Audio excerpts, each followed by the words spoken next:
হ্যাঁ, সম্মানিত মুসলিম ভাইরা, এখন কলটিয়া দরবার শরীফে মুর্শিদ কিবলা আমার গদি ও ওখানকার গদি শিল্পীর সাহেব কিবলা আমার হুজুর কিবলার যিনি সন্তান, চতুর্থ সন্তান, উনি মিলাদ শরীফ পড়াবেন এবং আজকে ইন্টারনেটের মাধ্যমে এখানে ঘোষণা দিবেন যে আমাকে সেখানে খেলাফত দেওয়া হয়েছে কিনা।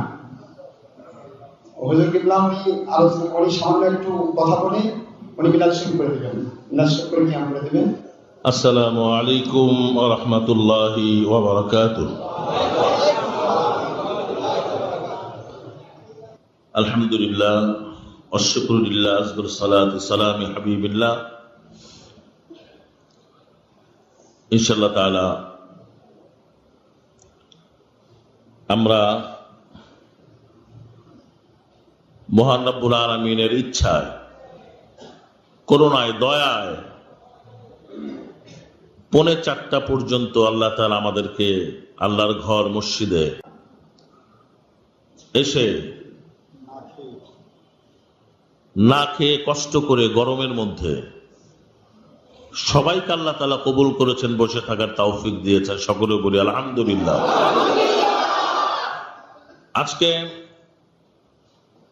এমন এক ব্যক্তিত্ব যার পেছনে আমরা জুমার নামাজ আদায় করলাম, যিনি কোরআন হাদিস থেকে আলোচনা করলেন, সারা বাংলাদেশের আলোড়ন সৃষ্টিকারী,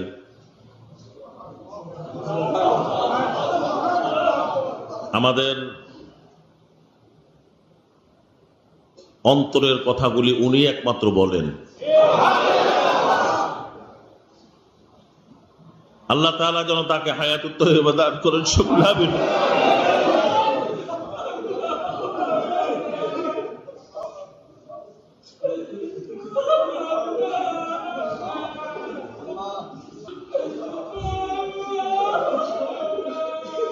আমার বাবা আহমদাবাদ দরবার শরীফ, করটিয়া, টাঙ্গাইলের পীর কেবলা ওনাকে বলতেন যে আপনার সামনে অনেক সময় আছে,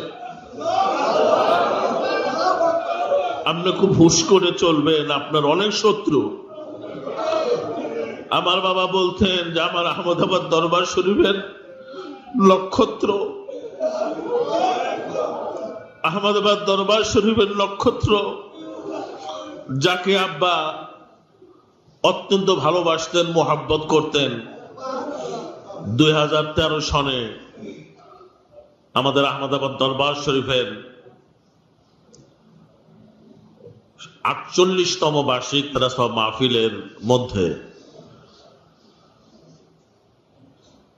আমাদের সকলেরই জানের জান, আমাদের সকলেরই মোহাব্বতের আলহাজ আল্লামা ডক্টর মুফতি আশরাফ আলী মোল্লা সিদ্দিকী আহমদাবাদ দরবার শরীফ থেকে আমার বাবা আহমদাবাদ দরবার শরীফের মরহুম পীর সাহেব আল্লামা শেখ হযরত মাওলানা বজলুর রহমান রহমতুল্লাহ আলাইহি, যিনি উনাকে ডক্টর আশরাফ সিদ্দিকীকে আমার উপস্থিতিতেই উনাকে খেলাফত প্রদান করা হয়েছে। শুধু তাই নয়, আমার বাবার একটা খুব পছন্দের একটা শাল ছিল। এই শালটা সৌদি আরব থেকে, মদিনা মুনাওয়ারা থেকে বিশেষ একজন ব্যক্তি আব্বাকে উপহার স্বরূপ দিয়েছিলেন। ওইটা উনি মাঝে মধ্যে বিশেষ অনুষ্ঠানে উনি এটা ব্যবহার করতেন। ওই শাল মোবারকটা আব্বার গাত থেকে খুলে ওনাকে জড়িয়ে পড়িয়ে দিয়েছিলেন। তো আজকে বারবার আমার বাবার কথা মনে পড়ে। আজকে আমার বাবা যদি আসতেন, এই দরবার আসতেন, অত্যন্ত আনন্দিত হইতেন, খুশি হইতেন। কিন্তু আমার বাবা 2015 সনের 8 জুন সোমবার উনি ইন্তেকাল করেন। ইন্না লিল্লাহি ওয়া ইন্না ইলাইহি রাজিউন। আল্লাহ রাব্বুল আলামিন যেন জান্নাতুল ফেরদাউসের উচ্চ মাকাম দান করেন। সকলে বলেন আমিন। আমার কিছু বলার নেই। আমি অত্যন্ত আনন্দিত হয়েছি এখানে এসে। আমার খুব ভালো লাগছে, মসজিদে আসার পর থেকে বসে আছি, আমার খুব ভালো লাগতেছে, যদিও সকলের কষ্ট হচ্ছে, সবাই ক্ষুধার্ত। তো ইনশাআল্লাহ তাআলা আমি সবাইকে দাওয়াত দিচ্ছি, আমাদের মাহফিলে যাবেন, যখন সময় হবে উনি আপনাদেরকে জানিয়ে দেবেন। আমি আপনাদের সকলের কাছে দোয়া চাই। আমার কোনো যোগ্যতা নাই, আমার কিছু নাই, আমার মতো পাপী তাপী জগতে আর কেউ নাই, আমার জন্য দোয়া করবেন।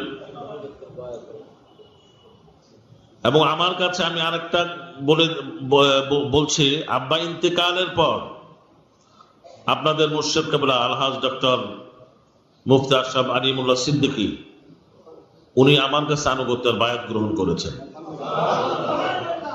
বর্তমান গদিনশীলের দায়িত্বে আমি আছি, আমার কাছে উনি আনুগত্যের বায়াত গ্রহণ করেছেন। আলহামদুলিল্লাহ, আমি নিজেকে খুব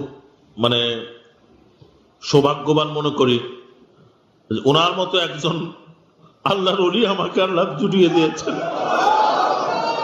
কিয়ামতের ময়দানে যেন ওনার রুচি আল্লাহ আমাকে জান্নাত দান করেন। সবাই দোয়া করবেন, আমি আপনাদের জন্য দোয়া করি।